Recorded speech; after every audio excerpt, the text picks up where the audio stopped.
I did in a wrong way. But it came out right. That's a very funny thing that happens to me. I did start doing, lending money to the poor people.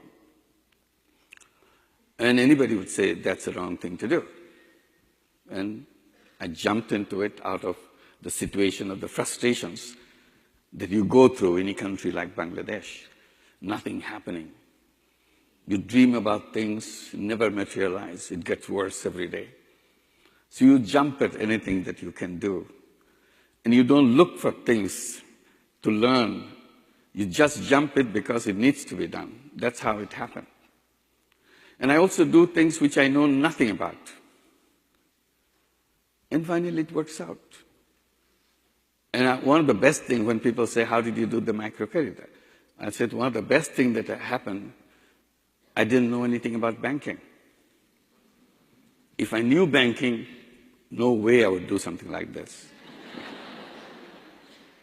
So not knowing something is maybe a blessing sometimes. You are open.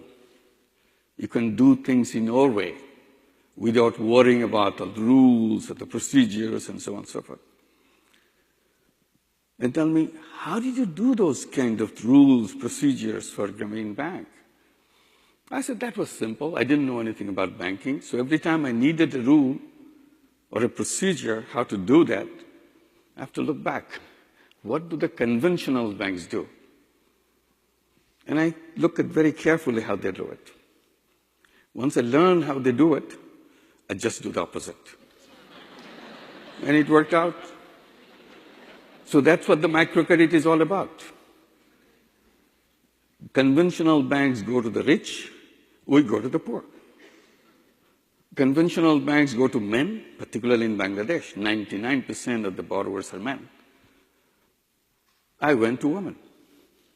97% of our borrowers are women. We have 8.5 million borrowers. And you can imagine it's a bank for the women.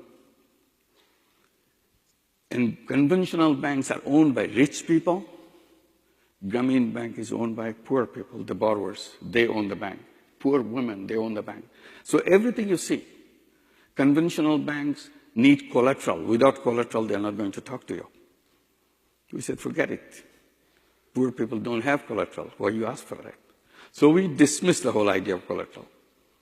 Everybody was shocked. How can you do banking like that? I said, let's try. I could try because I didn't know anything. I tried and it worked. We have no collateral. We lend out billions of dollars. No collateral. Since we don't have collateral, we don't have lawyers. This is the only lawyer-free bank in the whole world. So don't get scared if you don't know something. Don't feel that you have to be very smart to do something. Stupid people like us do things, it works out. So that's the fun part of it. Don't feel scared about challenging things. Conventional bankers always telling me, we can't lend money to the poor people. You know why? Because they're not creditworthy. I have heard it millions of times telling me that they are not creditworthy. I wondered, should the banks tell people whether they are creditworthy or not?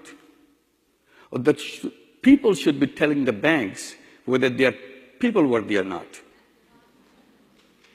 You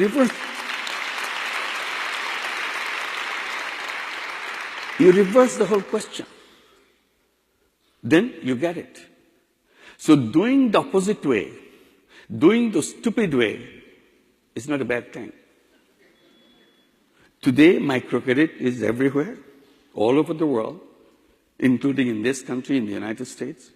We run a bank in New York City, 5 branches, 10,000 borrowers in the last 4 years. Repayment, 99.3%. Average loan, $1,500. Works beautifully for women. All 10,000 borrowers that we have, all are women.